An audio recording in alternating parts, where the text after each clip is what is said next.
Hi friends, அனைவருக்கும் வணக்கம்.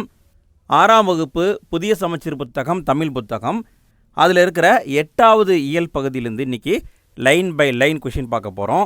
நான் 50 கேள்வியை கொண்டு வந்திருக்கேன். ஃப்ரெண்ட்ஸ், நம்ம டெய்லியுமே ஒவ்வொரு இயல் வயசு வீடியோ போட்டுட்ருக்கோம். நீங்களும் டெஸ்ட் அட்டன் பண்ணிகிட்ருக்கீங்க. நாளைக்கு டெஸ்ட்டு 6ஆம் வகுப்பு புதிய சமச்சீர் புத்தகம் 9வது இயல் பகுதி நடக்கும். காலையில் 5 மணிக்கு வீடியோ வந்துடும். மறக்காமல் படிச்சுட்டு அட்டன் பண்ணுங்கள். சரி, ஓகே, இன்றைய டெஸ்ட்டுக்குள்ளே போகலாமா?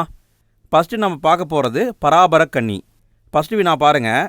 தாய்மானவர் எந்த பகுதியை ஆண்ட விஜய ரகுநாத சொக்கலிங்கரிடம் பணியாற்றினார்? தாய்மானவர் எந்த பகுதியை ஆண்ட விஜய ரகுநாத சொக்கலிங்கரிடம் பணியாற்றியிருக்காருன்னு கேட்டிருக்காங்க. இதற்கான விடை திருச்சி ஆண்ட விஜய ரகுநாத சொக்கலிங்கரிடம் பணியாற்றியிருக்காரு. திருச்சி அப்படிங்கிறது சரி. அடுத்து வினா பாருங்கள். தாய்மானவர் ஆற்றிய பணி என்ன? தாய்மானவர் ஆற்றிய பணி என்னன்னு கேட்டிருக்காங்க. இதற்கான பதில் தலைமை கணக்கர் என்பது சரி. தலைமை கணக்கர். அடுத்த வினா பாருங்க. தமிழ் மொழியின் உபநிடதம் என போற்றப்படும் நூல் எது? தமிழ் மொழியின் உபநிடதம் என போற்றப்படும் நூல் தாய்மானவர் பாடல்கள். தமிழ் மொழியின் உபநிடதம் தாய்மானவர் பாடல்கள். அடுத்த வினா பாருங்க. சரியான கூற்றை கண்டறிக. கூற்று தாய்மானவர் பாடல்கள் பராபர கன்னி என்னும் தலைப்பில் உள்ளன. காரணம், கன்னி என்பது 2 சொற்களால் பாடப்படும் பாடல் வகையாகும். இங்கே எது சரின்னு கேட்டிருக்காங்க. இதற்கான பதில் கூற்று மட்டும்தான் சரி, காரணம் தவறு. என்ன தவறுனா, கன்னி என்பது 2 அடிகளால் பாடப்படும் பாடல் வகை. 2 அடி அப்படின்னு வரணும். ஆனால் இங்கே 2 சொற்கள்னு கொடுத்துருக்காங்க. ஸோ அதனால் காரணம் தவறு, கூற்று மட்டும்தான் சரி. அடுத்த வினா பாருங்க. சொல்லையும் அதுக்கான பொருளையும் பொறுத்துக. சொல்லையும் பொருளையும் பொருத்த வேண்டும். இதற்கான விடை ஏவல் அப்படின்னா தொண்டு, கூர் என்றால் மிகுதி, தண்டளிர் என்றால் குளிர்ந்த கருணை, செம்மியர் என்றால் சான்றோர் என்பது சரி. அடுத்த வினா பாருங்க. தம் கூட்டல் உயிர் என்பதனை சேர்த்து எழுத கிடைக்கும் சொல் என்ன? தம் கூட்டல் உயிர், இதை சேர்த்து எழுத கிடைக்கும் சொல் தம் உயிர் என்பது சரி. தம் உயிர். அடுத்த வினா பாருங்க. இன்புற்று கூட்டல் இருக்க என்பதனை சேர்த்து எழுத கிடைக்கும் சொல் என்ன? இன்புற்று கூட்டல் இருக்க என்பதனை சேர்த்து எழுத கிடைக்கும் சொல் இன்புற்றிருக்க என்பது சரி. அடுத்த வினா பாருங்க. தான் என்று என்னும் சொல்லை பிரித்து எழுத கிடைப்பது என்ன? தான் என்று என்ற சொல்லை பிரித்து எழுத கிடைப்பது தான் கூட்டல் என்று என்பது சரி. தான் கூட்டல் என்று. அடுத்து வினா பாருங்க. சோம்பல் என்னும் சொல்லுக்குரிய பொருத்தமான எதிர்ச்சொல் என்னன்னு கேட்டிருக்காங்க. சோம்பல், இதுக்கான எதிர்ச்சொல் சுறுசுறுப்பு என்பது சரி. அடுத்த வினா பாருங்க. அன்பர் பணி செய்ய என்னை ஆளாக்கி விட்டு விட்டால் இன்பநிலை தானே வந்து எய்தும் பராபரமே. இந்த பாடலில் வந்திருக்கிறது என்னன்னு கேட்டிருக்காங்க. மோனையா, எதுகையா, இயைபா, இசைபா அப்படின்னு கேட்டிருக்காங்க. உங்களுக்கு தெரியும், மோனை அப்படின்னா முதல் எழுத்து ஒன்றி வருவது, எதுகைனா 2வது எழுத்து ஒன்றி வருவது, இறுதி எழுத்து ஒன்றி வந்தால் அதை இயைபுன்னு சொல்லுவாங்க. இங்கே பாருங்கள், இதில் 2வது எழுத்து ஒன்றி வந்திருக்கு, இன் அப்படிங்கிறது வந்திருக்கு. அப்போ இங்கே வந்திருக்கிறது எதுகை வந்திருக்கு. 2ஆம் எழுத்து ஒன்றி வந்தால் எதுகை, அது இங்கே வந்திருக்கு. அடுத்த டாபிக் நீங்கள் நல்லவர். ஃபஸ்ட்டு கேள்வியை பாருங்கள். உங்கள் குறிக்கோளை நோக்கி நடக்கையில் நீங்கள் நல்லவர் என்று பாடியவர் யார்? உங்கள் குறிக்கோளை நோக்கி நடக்கையில் நீங்கள் நல்லவர் என்று பாடியவர் கலீல் கிப்ரான். இவர் தான் பாடியிருக்காரு. அடுத்த வினா பாருங்க. கலீல் கிப்ரான் எந்த நாட்டை சார்ந்தவர்? கலீல் கிப்ரான் எந்த நாட்டை சார்ந்தவர்? இதற்கான விடை லெபனான் நாட்டை சார்ந்தவர். கலீல் கிப்ரான் லெபனான் நாட்டை சார்ந்தவர். அடுத்த வினா பாருங்க. கலீல் கிப்ரானின் பன்முகத் திறமைகளில் தவறானது எது? இவருக்குன்னு நிறைய பன்முகத் திறமைகள் இருக்குது. அதை இங்கே கொடுத்துருக்காங்க. இதில் ஏதோ ஒன்று தவறாக இருக்குது. இதற்கான பதில் அவர் ஓவியராக இருந்திருக்காரு, புதின ஆசிரியராக இருந்திருக்காரு, கட்டுரை ஆசிரியராக இருந்திருக்காரு, ஆராய்ச்சியாளர் கிடையாது. இதுதான் தவறு. அடுத்த வினா பாருங்க. உங்கள் குறிக்கோளை நோக்கி நடக்கையில் நீங்கள் நல்லவர் என்ற பாடல் இடம்பெற்ற நூல் எதுன்னு கேட்டிருக்காங்க. எந்த நூலில் இந்த பாட்டு இருக்குது அப்படின்னு கேட்குறாங்க. இதற்கான பதில் இந்த பாட்டு தீர்க்கதரிசி அப்படிங்கிற நூலில் இருக்குது. தீர்க்கதரிசி என்ற நூலில் இருக்குது. அடுத்த வினா பாருங்க, கலீல் கிப்ரான் பாடிய பாடலை தமிழில் மொழிபெயர்த்தவர் யார்? கலீல் கிப்ரான் பாடிய பாடலை தமிழில் மொழிபெயர்த்தவர் யாருன்னு கேட்டிருக்காங்க.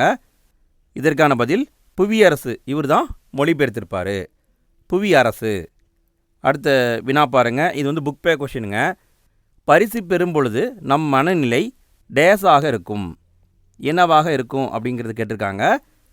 மகிழ்ச்சியாக இருக்கும். பரிசு பெறும் பொழுது நம்முடைய மனநிலை மகிழ்ச்சியாக இருக்கும். அடுத்த வினா பாருங்க, வாழ்வில் உயர கடினமாக டேஸ் வேண்டும். வாழ்வில் உயர கடினமாக உழைக்க வேண்டும். அடுத்து நம்ம பார்க்க போகிற டாபிக் மணிமேகலை. ஃபஸ்ட்டு வினா பாருங்க, தனி ஒருவனுக்கு உணவு இல்லை எனில் இந்த செகத்தினை அழித்திடுவோம் என்று பாடியவர் யார்? தனி ஒருவனுக்கு உணவு இல்லை எனில் இந்த செகத்தினை அழித்திடுவோம் என்று பாடியவர் மகாகவி பாரதியார். அடுத்த வினா பாருங்க, பசுவை குறிக்கும் சொல் எது? பசுவை குறிக்கும் சொல் எதுன்னு கேட்டிருக்காங்க. விடை கோ. கோ என்றால் பசு என்கிற அர்த்தம் இருக்குது. கோ என்றால் பசு. அடுத்த வினா பாருங்க, மணிமேகலா தெய்வம் மணிமேகலையை அழைத்து சென்ற தீவு எது? மணிமேகலா அப்படிங்கிற தெய்வம் மணிமேகலையை அழைத்து சென்ற தீவு மணிப்பல்லவ தீவு. அடுத்த வினா பாருங்க, மணிமேகலை கையில் இருந்த அமுத சுரபியில் உணவு இட்ட பெண் யார்? மணிமேகலை கையில் இருந்த அமுத சுரபியில் உணவு இட்ட பெண் ஆதிரை. அவங்க தான் ஃபஸ்ட்டு உணவு கொடுப்பாங்க. அடுத்த வினா பாருங்க, மணிப்பல்லவ தீவை காவல் காத்து வந்தவர் யார்? மணிப்பல்லவ தீவை காவல் காத்து வந்தவர் யார்? இதற்கான விடை தீவத்திலகை என்பது கரெக்டு. தீவத்திலகை தான் காவல் காத்துட்டு வருவாங்க. அடுத்த வினா பாருங்க, கோமுகி என்னும் பொய்கையில் அமுத சுரபி தோன்றும் நாள் என்று. அந்த குளத்தில் தான் அமுத சுரபி தோன்றும். அது என்னைக்கு தோன்றும்னு கேட்டிருக்காங்க. வைகாசி மாதம் முழு நிலவு அன்னைக்கு தான் அது வெளியே வரும். வைகாசி முழு நிலவு. அடுத்த வினா பாருங்க, அமுத சுரபி முற்காலத்தில் யாரிடம் இருந்தது? அமுத சுரபி முற்காலத்தில் யாரிடம் இருந்தது? இதற்கான பதில் ஆபுத்திரன் அப்படின்னு ஒருத்தர் இருப்பார், அவர்கிட்ட தான் இருந்திருக்கும். ஆபுத்திரன் என்பது சரி. அடுத்த வினா பாருங்க, மாதவம் செய்தவளே என்று மன்னனால் அழைக்கப்பட்டவர் யார்? மாதவம் செய்தவளே என்று மன்னனால் அழைக்கப்பட்டவர் மணிமேகலை. மன்னன் யார் அழைச்சிருக்காங்க? மணிமேகலை அழைச்சிருக்காங்க. அடுத்து நம்ம பார்க்க போகிறது பாதம். எஸ் ராமகிருஷ்ணன் எழுதிய நூல்களுள் தவறானது எது? பாதம் இந்த கதை எழுதினவர் எஸ் ராமகிருஷ்ணன். இவர் எழுதிய நூல்களுள் தவறானது உபபாண்டவம் எழுதியிருப்பார், கதாவிலாசம் கரெக்டு, தேசாந்திரி கரெக்டு, மணல் வீடு இந்த நூலை அவர் எழுதியிருக்க மாட்டார். இதுதான் தவறு. அடுத்த வினா பாருங்க, பாதம் என்ற சிறுகதை இடம்பெற்ற சிறுகதை தொகுப்பு எது? பாதம் அப்படிங்கிற கதை எந்த நூலில் இடம்பெற்றிருக்குன்னு கேட்டிருக்காங்க. இதற்கான பதில் தாவரங்களின் உரையாடல் என்பது சரி. தாவரங்களின் உரையாடல் இந்த தொகுப்பில் தான் அந்த கதை இருக்குது. அடுத்து நம்ம பார்க்க போகிறது இலக்கணம். பெயர் சொல்ல பார்க்க போகிறோம். பெயர் சொல் எத்தனை வகைப்படும்? பெயர் சொல் எத்தனை வகைப்படும்? இதற்கான பதில் 6 வகைப்படும். பெயர் சொல் 6 வகைப்படும். அடுத்த வினா பாருங்க, பொறுத்துக. எந்த பெயருக்கு எது வரும்னு கரெக்டாக பொருத்தணும். ஃப்ரெண்ட்ஸ், நாளைக்கு டெஸ்ட்டை சொல்லிட்டேன்.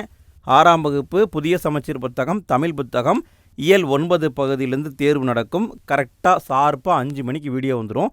காலையில் 5 மணிக்கு, சரிங்களா? நீங்கள் முடிஞ்சால் அந்த டைம் வந்து டெஸ்ட்டு போடுங்க. சரி, ஓகே, விடிய பார்க்கலாங்களா? பொருட்பெயருக்கு உதாரணம் பறவை. பறவை என்பது ஒரு பொருள் தான். இடப்பெயருக்கு உதாரணம் பள்ளி. பள்ளிக்கூடம் என்பது ஒரு இடம்.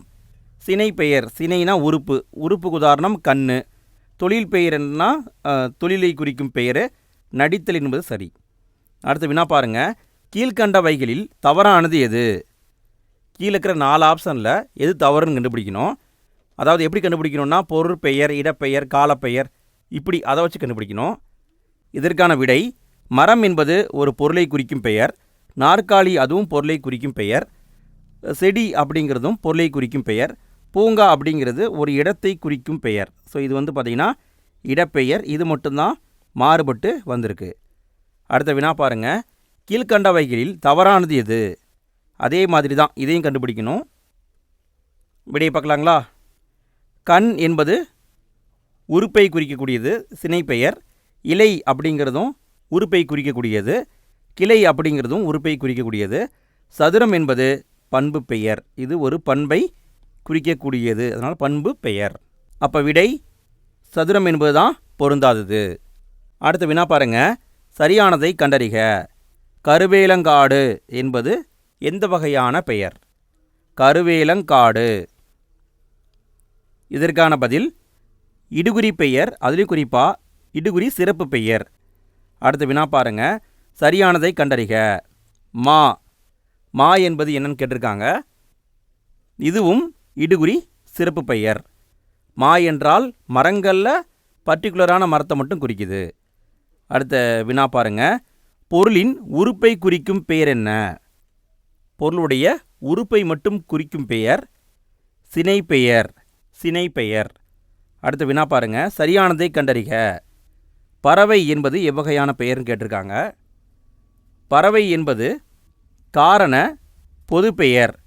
சரிங்களா? அப்போ காரண பொதுப்பெயர் என்பது சரி. அடுத்த வினா பாருங்க, சரியான கூற்றை கண்டறிக. கூற்று 1, கூற்று 2 ரெண்டு கொடுத்துருக்காங்க, எது கரெக்டுன்னு கண்டுபிடிக்கணும். கூற்று 1, காடு என்பது இடுகுறி சிறப்பு பெயராகும். காடு என்பது இடுகுறி சிறப்பு பெயராகும். கூற்று 2, மா என்பது இடுகுறி பொதுப்பெயராகும். இந்த ரெண்டில் எது சரின்னு கேட்டிருக்காங்க. இதற்கான பதில் கூற்று 2மே தவறு. சரிங்களா? கூற்று 2 அப்படின்னு வந்திருக்கணும். 2ம் தவறு. ஏன் தவறு? காடு அப்படிங்கிறது இடுகுறி பொதுப்பெயர். காடுனா எல்லா விதமான காட்டையையும் குறிக்கும், அப்போ பொதுப்பெயர். மா என்பது இடுகுறி பெயர்லேயே குறிப்பாக மாமரத்தை மட்டும்தான் குறிக்கும், அதனால் இது வந்து இடுகுறி சிறப்பு பெயர். ஸோ மாறி வந்திருக்கு, அதனால் 2மே தவறு. அடுத்த வினா பாருங்க, சரியானதை கண்டறிக. மரங்கொத்தி. மரங்கொத்தி என்பது எவ்வகையான பெயர்னு கேட்டிருக்காங்க. இதற்கான பதில் காரண சிறப்பு பெயர். மரத்தை கொத்துவதால் அதுக்கு பேர் வந்திருக்கு. இது வந்து காரண பெயர், பர்டிகுலராக மரக்கொத்தியை மட்டும் குறிக்கிறதுனால அது சிறப்பு பெயர். அடுத்த வினா பாருங்க, இடுகுறி பெயரை கண்டறிக. கீழே இருக்கிற 4 ஆப்ஷனில் எது இடுகுறி பெயர்னு கண்டுபிடிக்கணும். இதற்கான பதில் மண் என்பது இடுகுறி பெயர்.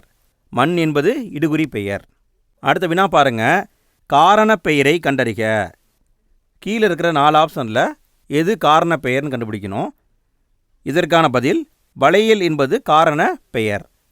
அடுத்த வினா பாருங்க, இடுகுறி சிறப்பு பெயரை கண்டறிக. இடுகுறியிலேயே சிறப்பு பெயரை கண்டுபிடிக்கணும். இதற்கான பதில் வாழை. வாழை என்பது இடுகுறி சிறப்பு பெயர். அடுத்த வினா பாருங்க, சரியானதை கண்டறிக. அணி என்பது எவ்வகையான பெயர்னு கேட்டிருக்காங்க. அணி என்பது காரண பொது பெயர். காரண பெயர், அதாவது அணிவதால் அதுக்கு பேர் அணிகலன் பேர் வந்திருக்கு. இது வந்து காரண பெயர் தான். அணிகலன் அப்படின்னா எல்லா விதமான நகையையும் குறிக்கும், அதனால் காரண பொது பெயர். அடுத்து வினா பாருங்க, சரியானதை கண்டறிக. வளையல். வளையல் என்பது எவ்வகையான பெயர்னு கேட்டிருக்காங்க. இதற்கான பதில் காரண சிறப்பு பெயர். அடுத்து வினா பாருங்க, ஒளி வேறுபாடு அறிக. இந்த மனம்னா என்ன, இந்த மனம்னா என்னன்னு கண்டுபிடிக்கணும். இதற்கான பதில் இந்த மனம் அப்படின்னா வாசனை, இந்த மனம் அப்படின்னா உள்ளம். அப்போ இங்கே நெடில் ஆதான் விடை. அடுத்த வினா பாருங்க, ஒளி வேறுபாடு அறிக. இந்த அறம்னா என்ன, இந்த அறம்னா என்ன. இதற்கான பதில் இந்த அறம் அப்படின்னா தருமம், நாம் செய்யக்கூடிய தருமம். இந்த அறம் என்றால் கூர்மையாக்கும் கருவி. இங்கே விடை குறில் ஆதான் விடை. அடுத்த வினா பாருங்க, அகரவரிசையில் அமைக்கவும். அகரவரிசையில் அமைக்கணும். இதற்கான பதில் ஈ தான் ஆன்சர். ஆசிரியர், அதாவது பார்த்தீங்கன்னா ஆ உயிரெழுத்து, ஃபஸ்ட்டு உயிரெழுத்து தான் பார்க்கணும், அப்புறம் மெய்யெழுத்தை பார்க்கணும், அப்புறம் உயிர்மெய் எழுத்து. உயிரெழுத்து ஆ தான் இருக்குது, ஸோ இதுதான் ஆன்சர். அடுத்து பாருங்கள், குரில் பா, அப்புறம் பூ, மா, அடுத்து நெடில் மா, இதுதான் ஆன்சர். அடுத்து வினா பாருங்கள், பொருந்தாததை தேர்ந்தெடுக்கவும். கலைச்சொற்களை கரெக்டாக பொருத்தியிருக்காங்க, ஆனால் ஏதோ ஒன்று தப்பாக இருக்குது. இதற்கான பதில் தன்னார்வலர் என்றால் வேலண்டியர், கரெக்டு.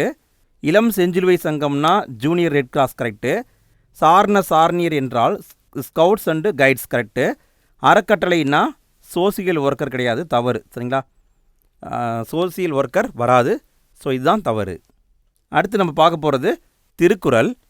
ஃபஸ்ட்டு வினா பாருங்கள். அழுக்காறு என்ற சொல்லின் பொருள் என்ன? அழுக்காறு என்ற சொல்லின் பொருள் பொறாமை.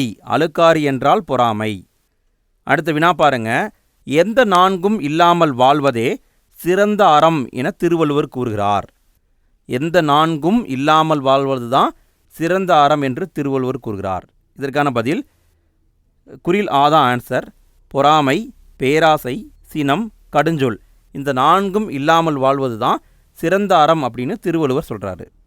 அடுத்து வினா பாருங்க.